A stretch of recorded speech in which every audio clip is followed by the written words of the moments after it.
श्रेयस,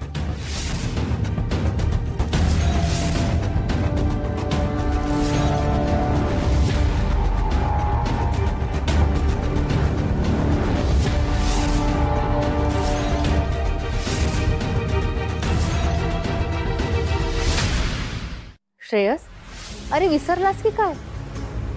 माझ्याकडून लाड करून घ्यायला आवडतं ना तुला? अरे इतके महिने मीच तर तुला सांभाळलंय. चल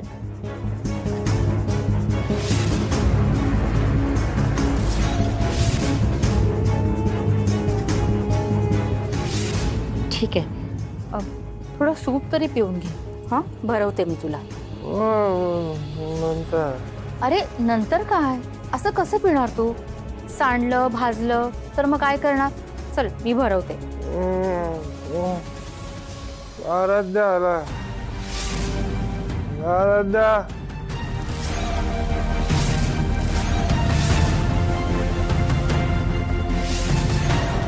आराध्या. बरं बरं ठीक आहे ठीक आहे, राहू दे, कुणाला बोलवू नकोस. मी हे सूप इथे ठेवून देते.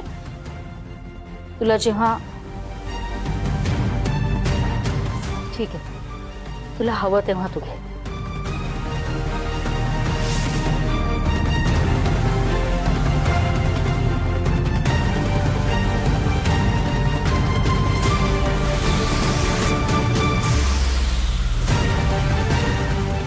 सिस्टर, तुम्ही आज जा.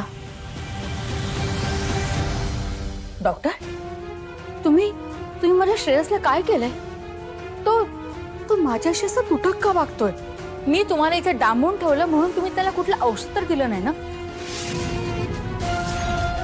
त्याच्या मनावर परिणाम होईल असं काही केलं का तुम्ही?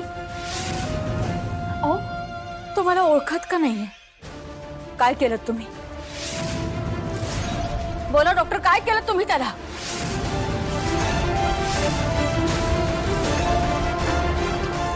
श्रेयसने शकुंतला आत्याला ओळख नाही दाखवली म्हणजे? आता काय झालं आपल्या श्रेयसला? अहो काय बोलताय मॅडम? असं कोणतंही औषध नसतं ज्याच्यामुळे माणसाच्या भावना बदलतील. जर श्रेयस असा वेगळा वागत असेल तर त्याचा एकच अर्थ निघतो की तो अजूनही शॉक मधून बाहेर आलेला नाही. त्याला थोडा वेळ द्या, ठीक होईल तो परत. मला बघायला हवं श्रेयसला काय झालंय नेमकं ते.